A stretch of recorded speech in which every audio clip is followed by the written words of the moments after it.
अलिक थोरै अगाडि चलिए देखेर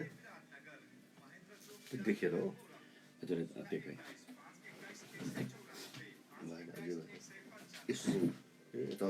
थोरै यहाँ अगाडि गरेर बोलिदिनु होला नि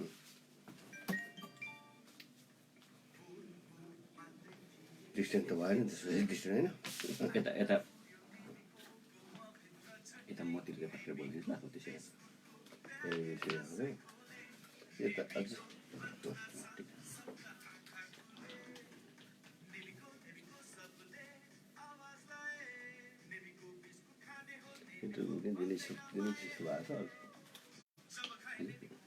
धेरै विशेष त भएको छ अल्छी लाग्छ कि धेरै रुचि नभएको विषय पर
नमस्कार तपाईँ अहिले सुन्दै हुनुहुन्छ BFM 91.2 कार्यक्रम कोरोना विशेष नेपाल जनस्वास्थ्य सङ्घ प्रदेश 1 र BFM 91.2 को संयुक्त प्रस्तुति कार्यक्रम कोरोना विशेष बिहानीको BFM बुलेटिन पश्चात हरेक दिन 9 बजे बिहानीको बुलेटिन पश्चात हामी प्रसारण गरिरहेका छौँ।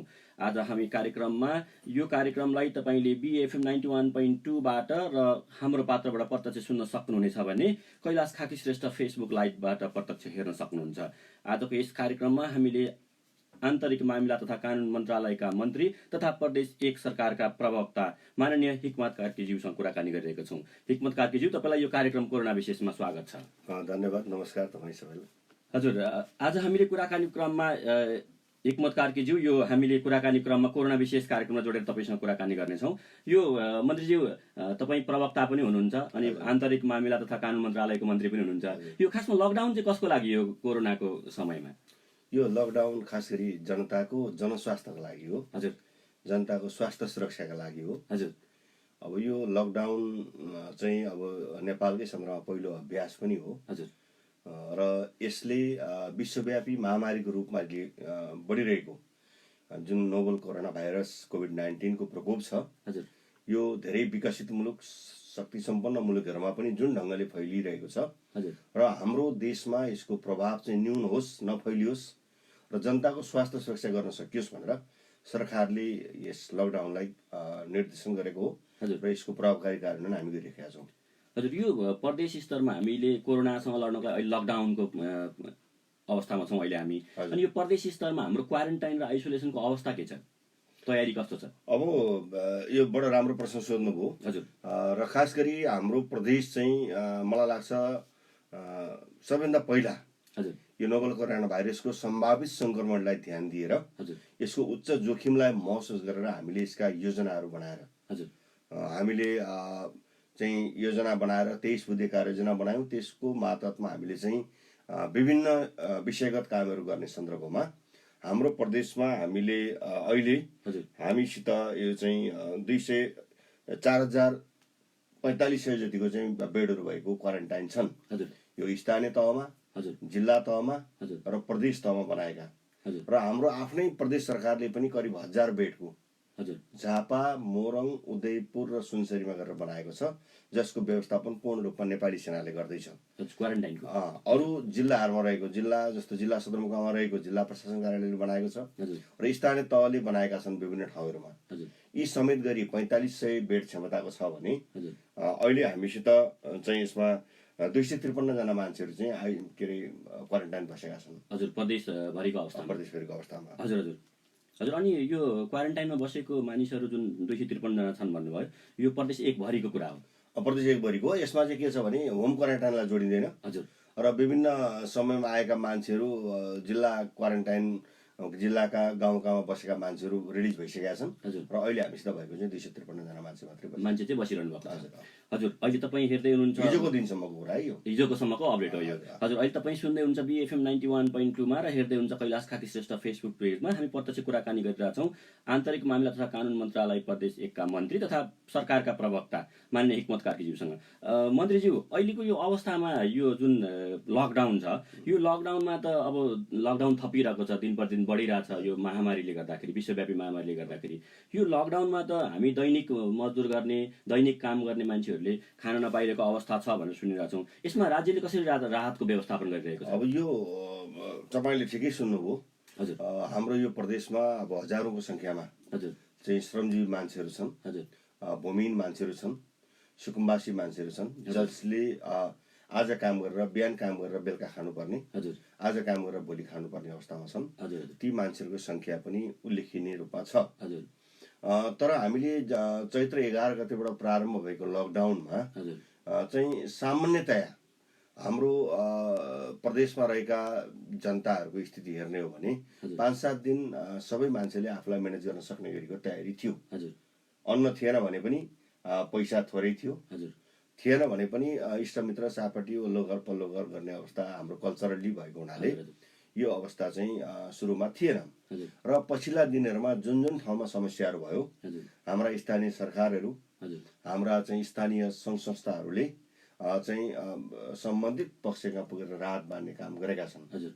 र यो राहत बाँडेको कारणले गर्दाखेरि अहिले हाम्रो प्रदेशमा खानै पाएन, लकडाउनको कारणले गर्दा हामीले केही गर्नै पाइनौँ भन्ने खालको अवस्था छैन।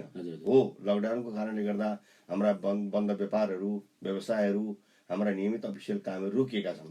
हाम्रा घरयासी कयौँ कामहरू रोकिएका छन्, घरका पूजापाठहरू रोकिएका छन्, विवाह व्रतबन्ध रोकिएका छन् भने यसले सिङ्गो समाजलाई एउटा असर त पाइरहेका छ। तर पनि मान्छे खान नपाएर, खाद्यान्न नपाएर, खाद्य सामग्रीको अभाव भएर मर्ने अथवा भोकै बस्नुपर्ने अवस्था भने छैन। हामीले त्यो कुरा हुन दिएका छैनौँ।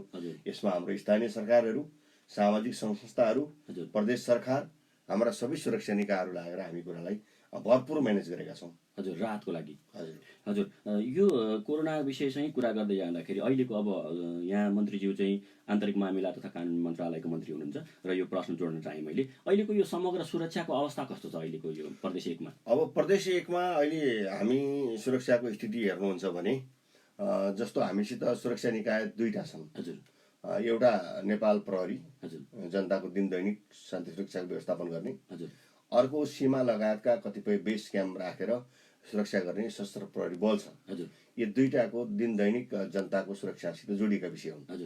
अर्को नेपाली सेना, नेपालको पहिलो ठुलो सुरक्षा निकाय, जसका अन्य बेग्लै खालका जिम्मेवारीहरू छन्।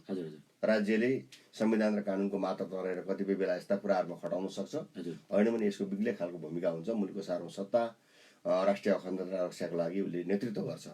र हाम्रो सुरक्षा निकायहरू यी कुराहरूका लागि सीमित साधन स्रोतका बावजुद पनि कामयाबी देखिएका छन्, बलिया देखिएका छन्। अहिले हाम्रो प्रदेशको सुरक्षा स्थिति सामान्य अवस्थामा रहेको छ।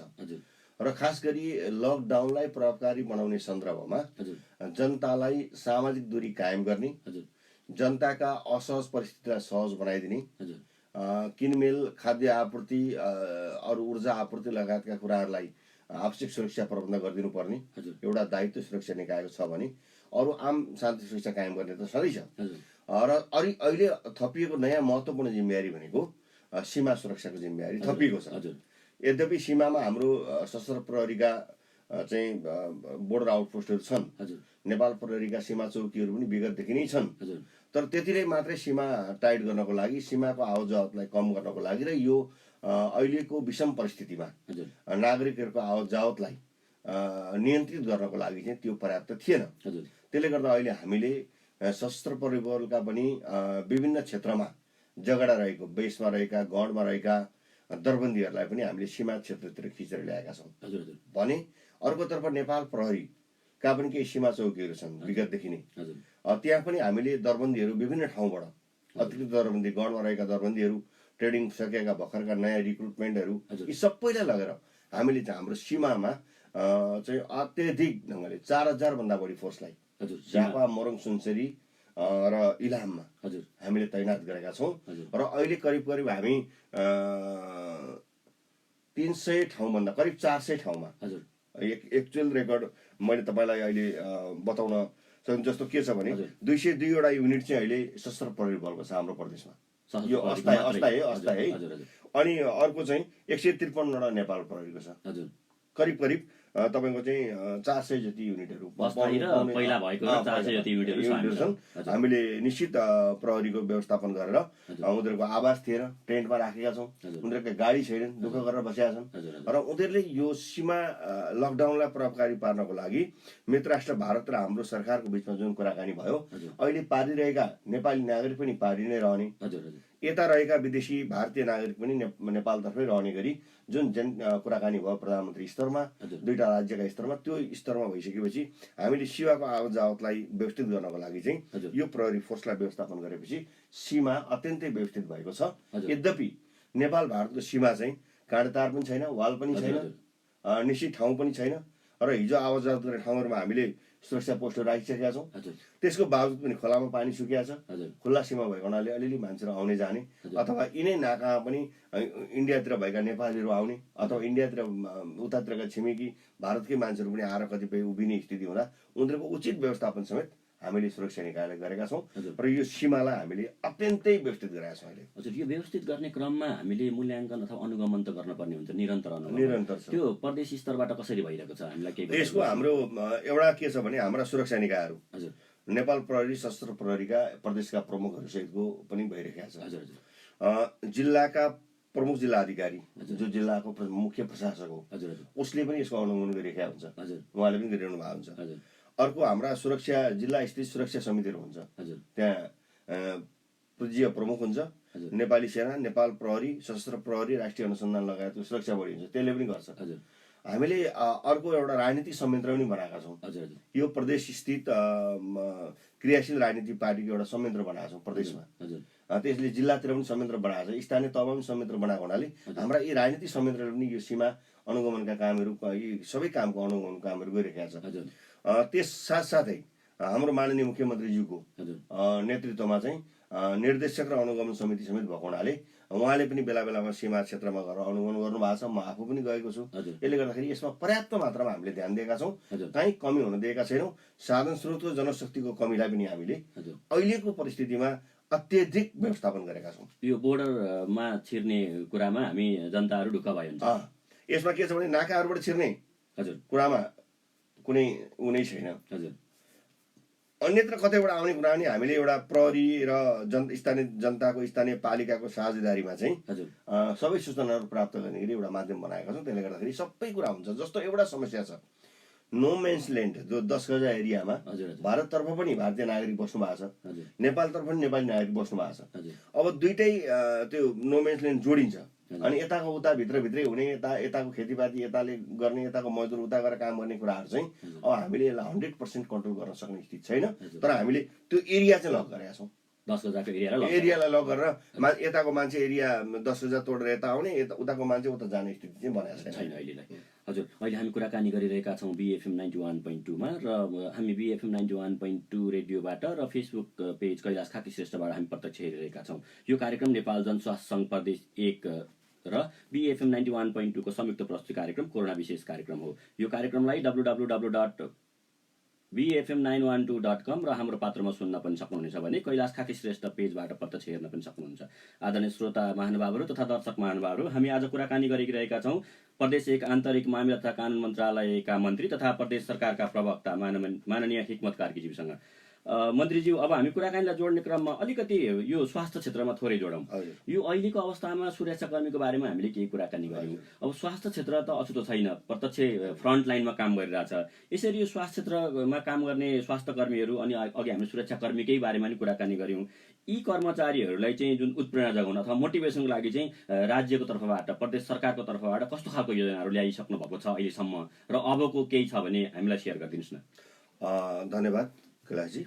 वास्तवमा अहिलेको यो जुन विषम परिस्थिति हो, यसमा सरकार राजनीतिक नेतृत्व एउटा मूल पक्ष हो जसले पोलिसी बनाएर अगाडि बढ्छ।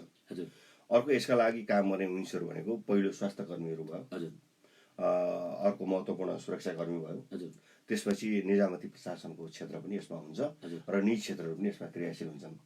यी सबै क्षेत्रहरूलाई हामीले मोटिभेसन गर्नुपर्ने, यिनीहरूलाई प्रेरणा जगाएर बढीभन्दा बढी एचिभमेन्ट, कम जनशक्तिबाट, कम साधन स्रोतबाट बढी एचिभमेन्ट प्राप्त गर्नुपर्ने बेला हो। यो हाम्रो नेतृत्व स्किल पनि सो गर्ने बेला हो, देखिने बेला हो, देखाउने बेला हो। यस कुरामा हामीले प्रारम्भदेखि नै उचित ढङ्गले ध्यान दिएका छौँ। तपाईँले हेर्न सक्नुहुन्छ, हामीले फागुन 29 गते हाम्रो क्याबिनेटले एउटा चाहिँ नोभल कोरोना भाइरसको महामारीको सामान्य जानकारी, यसको रोकथाम, यसको प्रतिरक्षा र यसका उपचारका के विधिहरू हामीले पालना गराउँछौँ, हामी तयारी गर्छौँ भन्ने बारेमा हामीले चाहिँ एउटा बुकलेटै निकालेका छौँ, 23 बुँदे। त्यहाँ सम्पूर्ण कुराहरू व्यवस्थित ढङ्गले ल्याएका छौँ। सायद यो नेपालकै फर्स्ट डकुमेन्ट होला, यो कोरोना नोभल कोरोना भाइरस व्यवस्थित डकुमेन्ट। त्यसमा हामीले यी कुराहरूलाई उल्लेख गरेका छौँ र पछिल्ला दिनमा हामीले अरू कार्ययोजना थप यसलाई विस्तृतीकरण गर्दै गएका छौँ भने हामीले क्याबिनेट बसेर पनि केही महत्त्वपूर्ण निर्णय गरेका छौँ। अर्को CMC भन्ने छ, क्राइसिस म्यानेजमेन्ट कमिटी, प्रदेश स्तरमा, जिल्ला स्तरमा प्रदेश स्तरको कमिटी बसेर पनि हामीले केही निर्णय गरेका छौँ। र हामीले प्रारम्भमा के गर्यौँ भने सुरक्षा निकायलाई मोटिभेसन गर्ने गरी क्वारेन्टाइनको व्यवस्थापन गर्ने नेपाली सेनालाई क्वारेन्टाइन व्यवस्थापनका लागि आवश्यक पर्ने साधन स्रोत जुटाउन हामीले सहयोग गऱ्यौँ। नेपाल प्रहरी, सशस्त्र प्रहरी, राष्ट्रिय अनुसन्धानलाई मोबिलाइजेसनका लागि हामीले उनीहरूको सामर्थ्यभन्दा बाहिरका कुराहरू, गाडी घोडाको व्यवस्थापन गर्ने कुरा, खाजा खर्चको व्यवस्थापन गर्ने कुरा, स्वास्थ्य सामग्री उनीहरूलाई दिने कुराको सन्दर्भमा हामीले 1,68,00,000 रुपियाँ चाहिँ प्रारम्भमै विभिन्न निकायहरूलाई अब न्यूनतम भनौँ न, यो पुरै ठुलो त होइन, न्यूनतम चाहिँ एउटा सहायता प्रदेश सरकारतर्फ उपलब्ध गरायौँ। त्यसले पनि उहाँहरूलाई मोटिभेसन र काम गर्ने प्रेरणा प्रदान भयो। त्यो समयक्रममा अपर्याप्तता हुँदा हामी भोलि थप्नुपर्ने हुन्छ क्षेत्र हेरी। दोस्रो, स्वास्थ्य कर्मीको सन्दर्भमा पनि हामीले प्रारम्भमै नेपाल सरकारले पनि निर्णय गर्यो र हामीले पनि थप के निर्णय गर्यौँ भने यदि नोभल कोरोना भाइरसका कारण फ्रन्ट लाइनमा खट्ने डाक्टर, सुरक्षाकर्मी, निजामती अथवा निजी क्षेत्रका स्वास्थ्यकर्मी कोही पनि यो कामको सिलसिलामा खट्दाखेरि प्रदेश सरकारले खटाएर अथवा स्थानीय सरकारले खटाएर उसको मृत्यु भयो भने हामीले 50 लाख रुपियाँको क्षतिपूर्तिको व्यवस्था गरेका छौँ। सङ्घीय सरकारले बिमाको व्यवस्था गरेका छ। यो दुईटै कुरा प्रभावकारी हुन्छ। त्यसपछि हामीले डाक्टरहरूलाई न्यूनतम पनि 100% चाहिँ अहिलेको उहाँहरूले खाइपाएको सेवा सुविधा स्वास्थ्यकर्मीको सन्दर्भमा चाहिँ 100% वृद्धि गरेका छौँ यो अवधिभरिका लागि, स्वास्थ्यकर्मीहरूको लागि। त्यसपछि हामीले सुरक्षाकर्मी, एम्बुलेन्स चालक लगायतका लागि पनि न्यूनतम 60 देखि 100% सम्म चाहिँ हामीले चाहिँ प्रोत्साहन भत्ताको रूपमा दिएका छौँ। यसले गर्दा यो एउटा मोटिभेसनको कुरा हो भने अर्को हामीले उहाँहरूको मोटिभेसनका लागि उहाँलाई चाहिने अरू जनशक्तिहरू, साधन स्रोतका कुराहरू, त्यसपछि अरू इक्विपमेन्टका कुराहरू, यी कुराहरूमा पनि प्रदेश सरकारले आफ्नो ल्याकतभन्दा माथि उठेर जुन हाम्रो कानुनी दायरा छ, जुन हाम्रो भौगोलिक सीमा छ, जुन हाम्रो चाहिँ अन्तर्राष्ट्रिय रिलेसन हुन्छ हाम्रो, हामीले केन्द्र सरकार हुँदै गुज्रनुपर्छ, यी सबै कुरालाई पनि हाम्रो हैसियतभन्दा माथि उठेर म्यानेज गरेर हामीले यसको व्यवस्थापन गरेका छौँ। त्यसले गर्दाखेरि प्रदेश सरकार यो कुरामा प्रारम्भदेखि नै चाहिँ एकदम ठिक ढङ्गले लागेको छ। र यो तपाईँलाई एउटा कुरा म बताउन चाहन्छु, हामीले पहिलो मिटिङ माग 21 गते गऱ्यौँ। तपाईँ सोध्नुहोस्, कुनै प्रदेशमा, कुनै स्थानीय तहमा अथवा सङ्घीय तहमा केही सुरु भएको थियो होला, तर माघ 21 गते हामीले पहिलोचोटि प्रदेश सरकारकै आन्तरिक मामिला र सामाजिक मन्त्रालयको मिटिङ बसेर यो भाइरस के हो, सङ्क्रमण कसरी हुन्छ, यसबाट कसरी बच्ने, हाम्रा जिम्मेवारी के हुन् भन्ने बारेमा हामीले नीतिगत निर्णय गरेर चाहिँ आइसोलेसन वार्ड बनाउने कुरा, डेडिकेटेड अस्पतालको तयारी गर्ने कुरा, त्यसपछि हामीले सुरक्षा निकायलाई प्रभावकारी बनाउने कुरा, जनतालाई घर दैलोमा गएर सचेत गराउने कुरा चाहिँ माघ 21 गते गरेका छौँ। त्यसले गर्दाखेरि हाम्रो पूर्व तयारी असाध्य राम्रो छ, जसको कारणले अहिले हाम्रो प्रदेशमा जुन अपेक्षा गरिएको छ, जुन अनुमान गरिएको छ, यति तहसम्म यहाँ चाहिँ डिजास्टर हुनसक्छ अथवा यति तहसम्मका मान्छेहरू सङ्क्रमित हुन सक्छन् भन्ने जुन अनुमान गरिएको छ, त्यसलाई व्यवस्थापन गर्ने गरी हामीले तयारी गरेका छौँ। हजुर, यो स्वास्थ्यकर्मी, सुरक्षाकर्मीहरूको उत्प्रेरणा कुरा अथवा मोटिभेसन कुरा रह्यो भने अलिकति जोड्न चाहेँ, प्रदेश सरकारको प्रवक्ता पनि हुनुहुन्छ यहाँ। अहिले हामी कुरा गरिरहेका छौँ माननीय हिक्मत कार्की, उहाँ मन्त्री हुनुहुन्छ आन्तरिक मामिला तथा कानुन मन्त्रालयको, र प्रदेश सरकारको प्रवक्ता पनि हुनुहुन्छ। यो कोरोनालाई त अब हामी अहिले त युद्ध पनि भन्छौँ, हामी युद्ध स्तरमा काम गरिरहेका छौँ। हामी परास्त गर्ने मुख्य रणनीतिहरू चाहिँ के बनाएको छ प्रदेशको तर्फबाट? अब यसको लागि तपाईँले महत्त्वपूर्ण प्रश्न सोध्नुभयो। यसको लागि हामीले अघि पनि अलिकति भने नोभल कोरोना भाइरस के हो, यसको सङ्क्रमण सुरुवात कसरी भयो, सङ्क्रमण कसरी हुनसक्छ, यसका लागि के प्रिभेन्टिभ मेजरहरू अपनाउनुपर्छ भन्ने बारेमा हामीले माघ 21 गतिको मिटिङमा केही नीतिगत निर्णयहरू गऱ्यौँ र त्यसलाई हामीले त्यसको 1 महिनामा यो जब वुहानबाट निक्लेर यसले अन्तर्राष्ट्रिय रूप धारण गर्यो एउटा महामारीको रूपमा पेन्डामिक उसको रूपमा चाहिँ मध्य पूर्वमा युरोपियन कन्ट्रीहरूमा अमेरिकातिर फैलिन थाल्यो। त्यसपछि हामीले फागुन 22-23 गते मिटिङ बसेर यसको विस्तृत तयारी गर्ने सन्दर्भमा चाहिँ एउटा कार्ययोजना बनायौँ र हामीले 29 गते त्यसलाई क्याबिनेटबाट पास गरेर चाहिँ हामीले नोभल कोरोना भाइरसको रोकथाम कसरी गर्ने, प्रतिरक्षा कसरी गर्ने र यसको उपचार कसरी गर्ने भन्ने बारेमा व्यवस्थित कार्ययोजना बनाएको छु जो तपाईँले हेर्न सक्नुहुन्छ। र मैले यति मात्र भन्छु कि जनतालाई अवार गर्ने कुरामा हामीले सोसल साइटहरू, त्यसपछि हाम्रा सरकारका विङहरू, सङ्घीय सरकारका विङहरू, स्थानीय सरकारलाई सम्पूर्ण रूपमा हामीले चाहिँ समन्वयात्मक ढङ्गले परिचालन गऱ्यौँ र जनताको बिचमा यो भाइरस के हो, यसबाट कसरी बच्न सकिन्छ, मास्कको प्रयोग कसरी गर्ने, तपाईँ सेनिटाइजरको प्रयोग किन आवश्यक छ, सोसियल डिस्टेन्स भनेको के हो र यो महामारीबाट हामीले हाम्रा सीमा क्षेत्रहरूमा कसरी आवत जावतलाई नियन्त्रण गर्ने, यी सबै कुरा गरेर यसको चाहिँ व्यवस्थित योजनाका साथ हामी खटेका छौँ। त्यसले गर्दाखेरि जनतालाई नोभल कोरोना भाइरसबाट बचाउनको लागि हामीले यसका रोकथाम, प्रतिरक्षा र उपचारका निम्ति चाहिँ जुन तयारी गर्नुपर्ने हो हामीलाई एउटा समय पनि प्राप्त भयो कि यो डिसेम्बर 31 मा यसको फाइनल भएको थियो। त्यहाँबाट करिब 4-5 महिनाको समय पनि भयो, तयारी पनि हाम्रो पुगेको छ।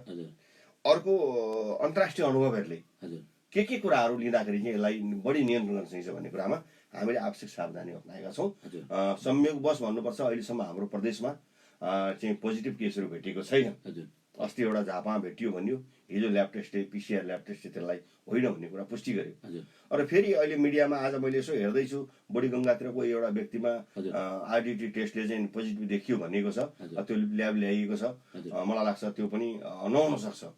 हो भने पनि हामीले उपचार गर्नका लागि चाहिँ हामीले विभिन्न अस्पतालहरूमा आइसोलेटेड वार्डहरू बनाएका छौँ, PPKSमा बनाएका छौँ, हामीले प्राइभेट अस्पतालहरूलाई बनाएका छौँ, कोशीमा बनाएका छौँ, हामीले चाहिँ मेची अस्पतालमा बनाएका छौँ, जिल्ला अस्पतालहरूमा बनाएका छौँ। भने हामीले कोरोनाको लागि डेडिकेटेड अस्पतालको रूपमा 50 बेड न्यूनतम भनेको थियो, अहिले 70 बेडको क्षमता सहितको नयाँ अस्पतालै स्थापना गरेका छौँ। त्यसले गर्दाखेरि कोरोना विशेष अस्पताल, यसले गर्दाखेरि हाम्रो प्रदेश सरकारको प्रदेश 1 को सङ्घसितको समन्वय र स्थानीय तहलाई समन्वय र परिचालन गर्दै हामीले यसको तयारी र यसको प्रतिरक्षा उपचारका लागि चाहिँ विशिष्ट तयारी गरेका छौँ, जो हामी यो महामारी यहाँ आयो भने यसको सामना गरेर पराजित गर्न सक्छौँ भन्ने ठाउँमा छ।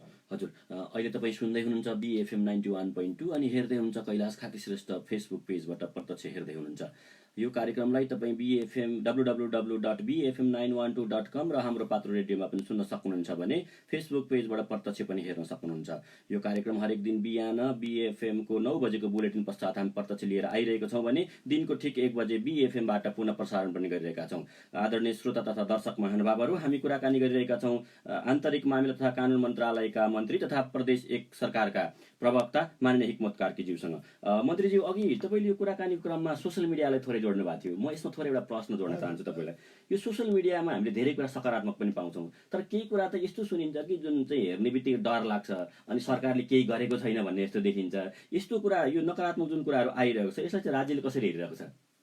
अब यो वास्तवमा अलिकता के छ भने हामीले डेमोक्रेसीको इन्जोय गर्दाखेरि अलिकता गलत ढङ्गले अभ्यासहरू गरेका छौँ।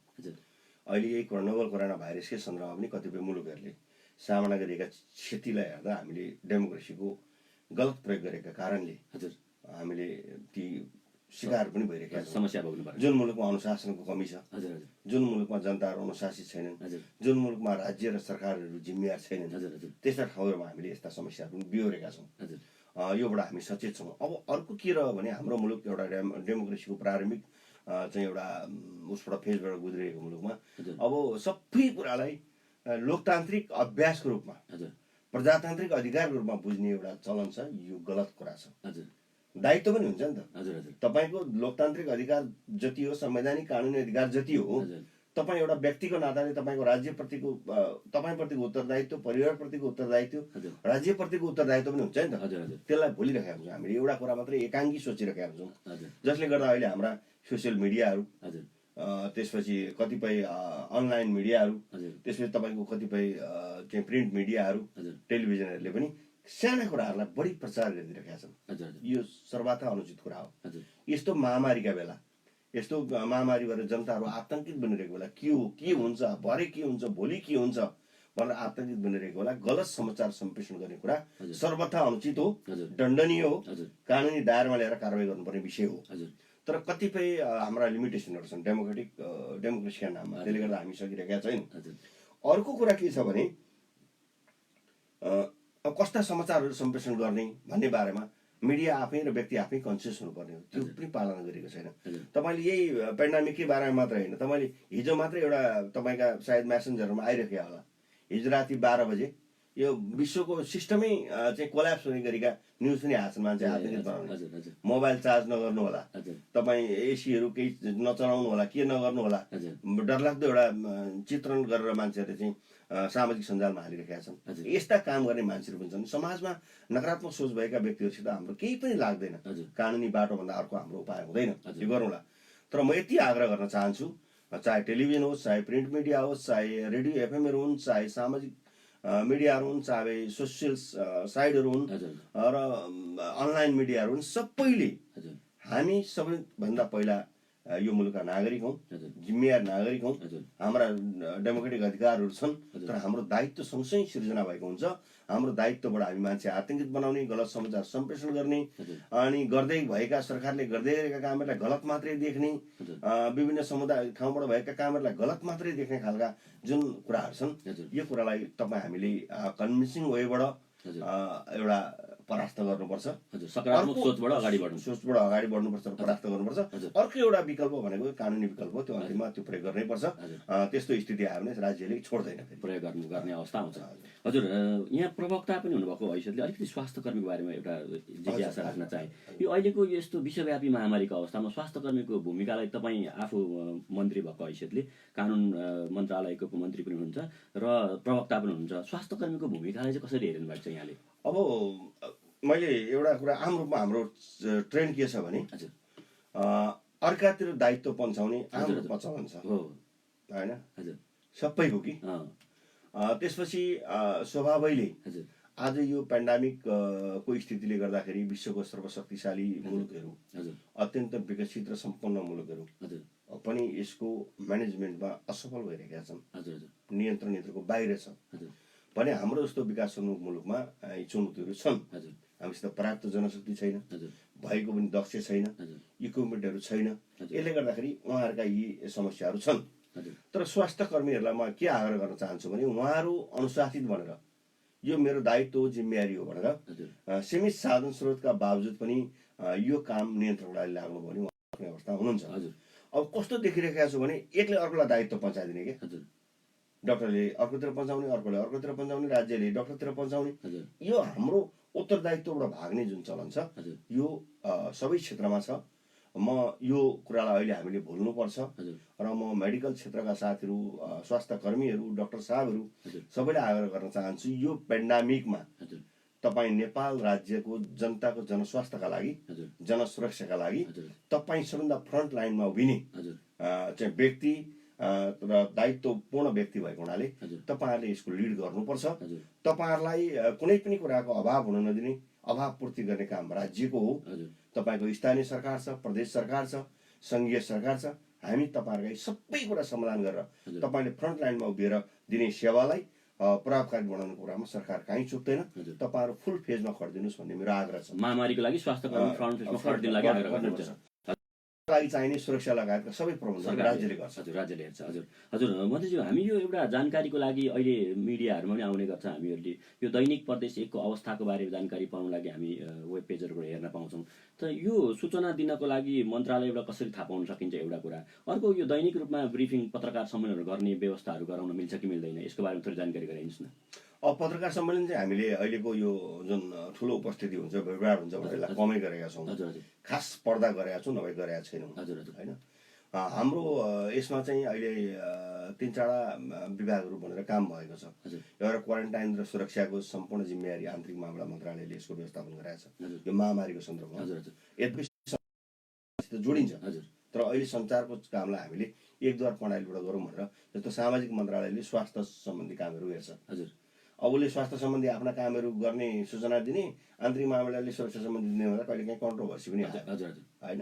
गलत रिपोर्टिङको आधारमा कन्ट्रोभर्सी कुरा आइसकेपछि हामीले सल्लाह गरेर प्रदेश सरकारले के निर्णय गर्यौँ भने यसलाई चाहिँ अहिले एकद्वार प्रणाली गरौँ, मुख्यमन्त्री कार्यालयबाटै सबै स्वास्थ्यको सूचना पनि र सुरक्षाका सूचना पनि तीबाट एकद्वार प्रणालीबाट जाओस् भन्ने हिसाबले हामी हरेक दिन हामीसित आएका सूचनाहरू 3 बजेभित्र हामीले मुख्यमन्त्री कार्यालय पठाउँछौँ। मुख्यमन्त्री कार्यालयमा एउटा डेस्क बनाएको छ, इन्फर्मेसन डेस्क। त्यो डेस्कले त्यसलाई चाहिँ ट्याली गर्छ र त्यसलाई सार्वजनिक गर्छ हरेक दिन विज्ञप्ति निकालेर। यो काम हामीले गरेका छौँ। पत्रकार सम्मेलन कम गरेका छौँ, यो पनि भोलि आवश्यक पर्दा गरौँला, तर सोसियल डिस्टेन्स लगायतको कुरालाई कम गरेका हौँ। दोस्रो कुरा हामीले यो चाहिँ विज्ञप्ति मार्फत पनि निकाल्छौँ र हामीले विभिन्न मिडियामा विभिन्न ठाउँमा पठाउने गर्छौँ। यो दायित्व यो कुरालाई हामीले व्यवस्थित गरेका छौँ र एकद्वार प्रणालीबाट जान्छ र अहिले प्रदेशभित्रका सबै गतिविधिहरू छिटपुट रूपमा व्यक्तिले विभिन्न ठाउँमा बोलेका कुराहरू एउटा कुरा हो, तर हाम्रो प्रदेश सरकारले सङ्घीय सरकारको समन्वय र स्थानीय तहलाई समन्वय गरेर एकद्वार प्रणालीबाट सूचनाहरू सम्प्रेषण गर्छ। यसमा हामीले एकदम व्यवस्थित ढङ्गले गरेका छौँ। हजुर, सूचनाहरू हामी प्रत्येक दिन 3 बजे जान्छ र 4 बजे बाहिर 4 बजेभित्र हामी सुन्न पाउँछौँ प्रत्येक अवस्था।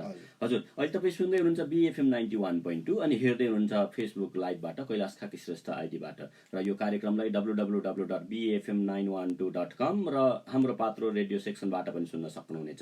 यो कार्यक्रम हरेक दिन बिहानको 9 बजेको BFM बुलेटिन पश्चात लिएर आइरहेको छौँ भने 1 बजे पुनः प्रसारण पनि गरिरहेका छौँ। हामी यो कार्यक्रम कुराकानी क्रममा आज हामीसँग कुराकानी गरिरहेका छौँ आन्तरिक मामिला तथा कानुन मन्त्रालय प्रदेश 1 का र सरकारका प्रवक्ता पनि माननीय हिक्मत कार्कीज्यूसँग म कुराकानी थोरै जोड्न चाहे। मन्त्रीज्यू, यो अहिले चुनौतीहरू थुप्रै छ भन्ने कुरा त हामीले कुराकानी क्रममा बुझिसक्यौँ, सुनिसक्यौँ। यी चुनौतीहरू सँगसँगै समाधान गर्दै अब भावी रणनीतिहरू चाहिँ कस्ता छन् त भन्ने कुरा थोरै स्पष्ट पारिदिनु छोटकरीमा। यही नोभल कोरोना भाइरसको बारेमा। हजुर हजुर। अब अहिले हामी यसलाई दोस्रो फेजमा प्रवेश गरेका छौँ भन्ने चाहिँ नेपालको सन्दर्भमा। हजुर हजुर। पहिलो फेजमा हाम्रोमा खास गरी खाडी मुलुकबाट र विश्वका विभिन्न भागबाट आएका मान्छेहरूको सङ्क्रमित भएका मान्छेहरू हजुर पहिलो फेजमा हजुर उनीहरूबाट थप मान्छेमा ट्रान्समिसन यो सङ्क्रमित भए भन्ने खालको एउटा केही सूचनाहरू छ। हामी हजुर दोस्रो चरणमा प्रवेश गरेका छौँ। अहिलेसम्म हाम्रो भयावह स्थिति बनेको छैन। हजुर हामी करिब 1.5 दर्जन मान्छेहरू यसको चाहिँ सङ्क्रमित भएको सूचनाहरू प्राप्त भएको छ। हजुर हामी ल्याब टेस्टबाट RDT गर्छौँ। RDT टेस्टपछि कसैमा डाउट भयो भने हामीले फेरि ल्याब टेस्ट गर्छौँ। हजुर यसलाई हामी निरन्तरता दिन्छौँ र दैनिक 100 जना मान्छेहरूको न्यूनतम ल्याबमा हामी टेस्ट गरिरहेका छौँ भने हजुर हामी दैनिक 400-500 मान्छेहरू RDT टेस्ट गरेका छौँ।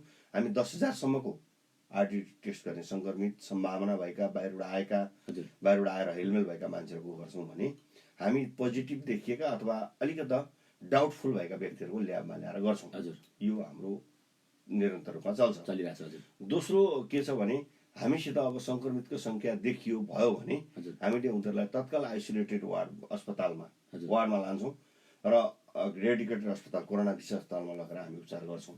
त्यो हामी तयारी छ। यसमा हाम्रो इफिसियन्सीलाई क्षमतालाई बढाउँदैछौँ।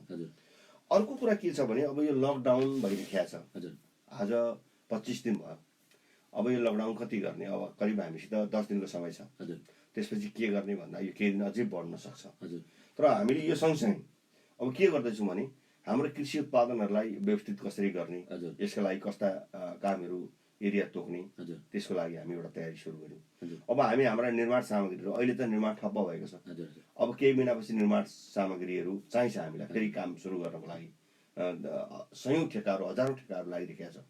त्यसका लागि चाहिने जनशक्ति त ठेकेदारहरू जुटाउँछ, तर हामीले त्यसका लागि चाहिने मेटेरियलहरू अनि खोलाबाट निकाल्नु पर्ने पदार्थहरू जस्तो असार लागेपछि निकाल्न मिल्दैन। हामी जेठभरिमा निकालिसक्नुपर्छ।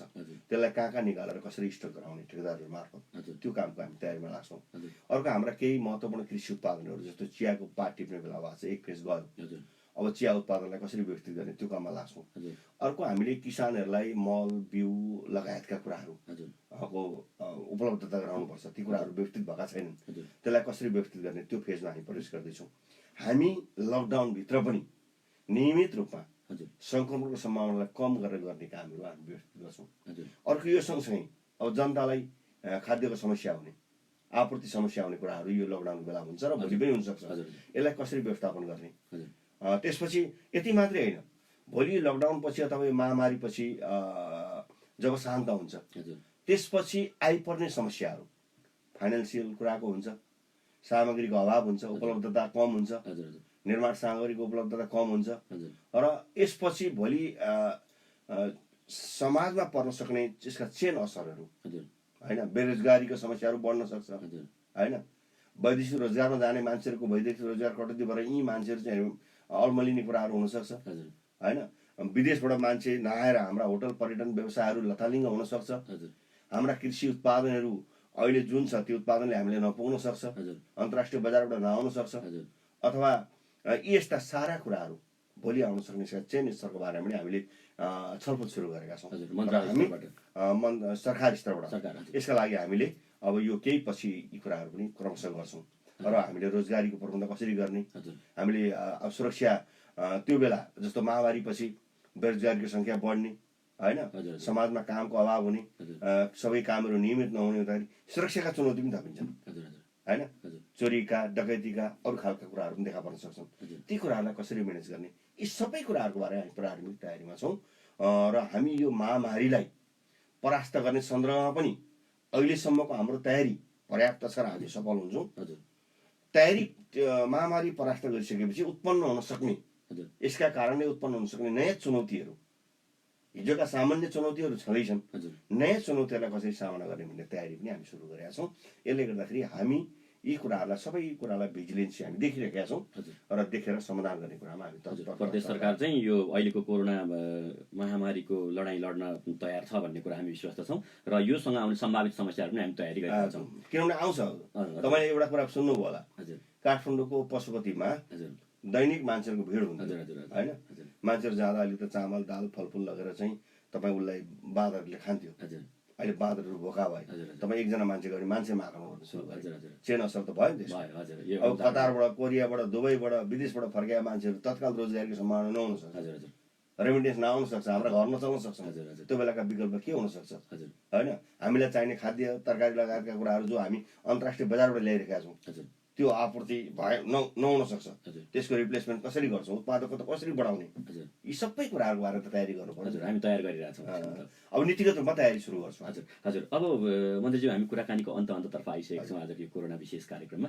यो विशेष कार्यक्रम हेरिरहनुभएका दर्शकहरू र रेडियोबाट सुनिरहनुभएका श्रोताहरूलाई अन्तमा के भन्न चाहनुहुन्छ यहाँको तर्फबाट? म यहाँहरू सबैलाई त सर्वप्रथम त बिएफएम 912लाई विशेष धन्यवाद दिन चाहन्छु।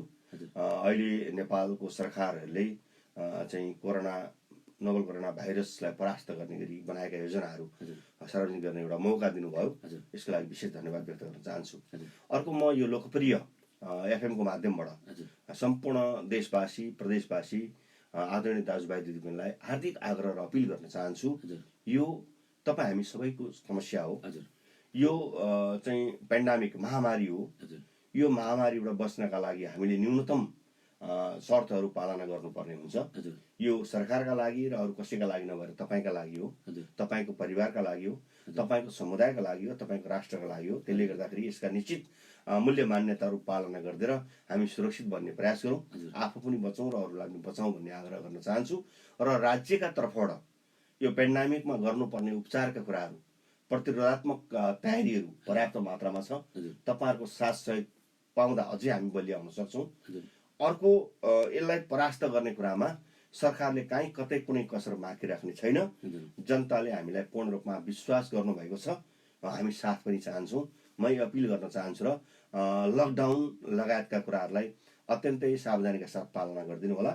तपाईँहरूलाई आवश्यक पर्ने खाद्य ऊर्जा लगायतका कुराहरूमा तपाईँको सूचना प्राप्त भएपछि कमी हुन नदिने दायित्व राज्यको हो र श्रमजीवी वर्गका जनताहरूलाई जुन खाद्य लगायतका कुराहरूको अभाव पर्छ भन्ने छ, तपाईँहरूलाई खुवाउने बचाउने दायित्व राज्यको हो।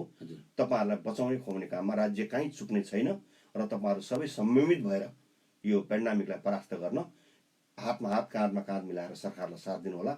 म यही विनम्र अनुरोध गर्न चाहन्छु। धन्यवाद। हजुर, यस्तो विशेष समयमा व्यस्तताका बावजुद हामीलाई समय दिनुभयो, यो कोरोना विशेष कार्यक्रममा समय दिनुभएकोमा यहाँलाई धेरै धेरै धन्यवाद। तपाईँ बिएफएम 912लाई यति क्रुसियल पिरियडमा हाम्रा तयारीहरू, हाम्रा आवश्यकताहरू, सरकार र जनता जोडिनुपर्ने कुराहरूमा जुन सन्देश प्रवाह गर्ने मौका दिनुभयो, विशेष धन्यवाद व्यक्त गर्न चाहन्छु। हजुर, अहिले हामी कुराकानी गरिरहेका थियौँ माननीय मन्त्री हिक्मत कार्कीज्यूसँग। उहाँ आन्तरिक मामिला तथा कानुन मन्त्रालयका मन्त्री हुनुहुन्छ भने प्रदेश सरकारका प्रवक्ता पनि हुनुहुन्छ। यो कार्यक्रम BFM 912बाट हरेक दिन बिहान 9 बजेको BFM बुलेटिन पश्चात प्रसारण हुनेछ भने दिनको 1 बजे पुनः प्रसारण गर्नेछौँ। आजको यो कार्यक्रममा सुनिदिनु भएकोमा सम्पूर्ण श्रोताहरू र फेसबुकबाट हेरिदिनु भएकोमा सम्पूर्ण दर्शकहरूलाई हार्दिक आभार व्यक्त गर्दछु। यो कार्यक्रमलाई www.bfm912.com र हाम्रो रेडियोबाट पनि सुन्न सकिनेछ भने कैलाश खाकी श्रेष्ठ पेजबाट पनि हेर्न सकिनेछ।